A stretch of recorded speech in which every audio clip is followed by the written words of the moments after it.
Surana is CMD at HPCL, and he is joining us right now on the show. Mr. Surana, thanks very much for joining in.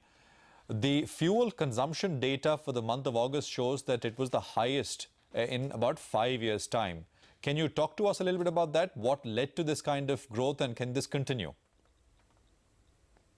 Yeah, if you see from April to July, the increase in MS growth was around 11.2%, and HSD was around 4.3%. In August month, there is a sudden jump.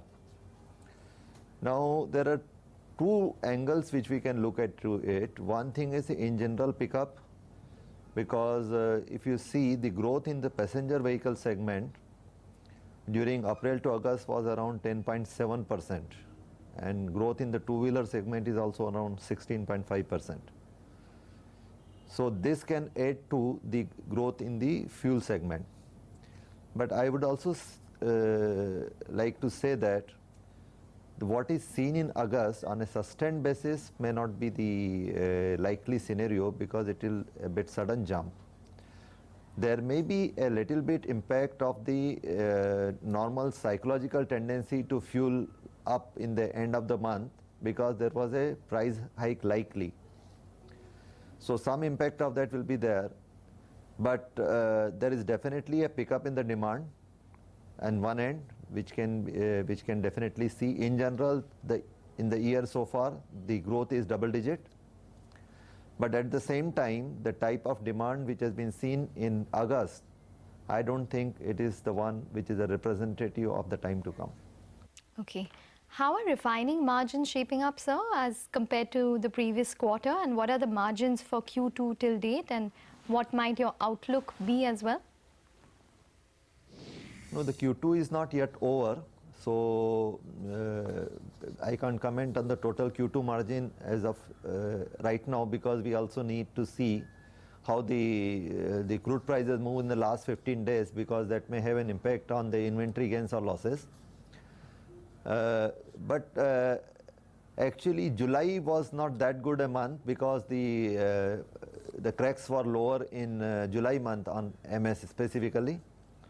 In August and September it has improved a bit.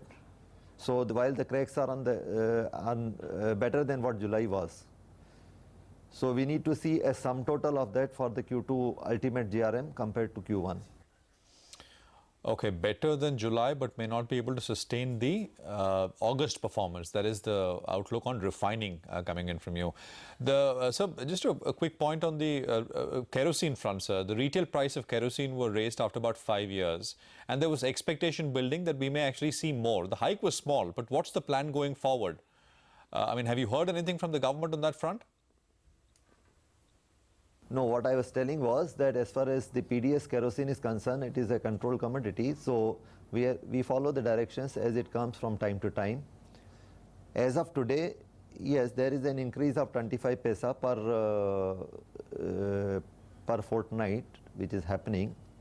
Whether it will continue to happen on a long-term basis or not, or till the thing, that we need to see as the government decides on that.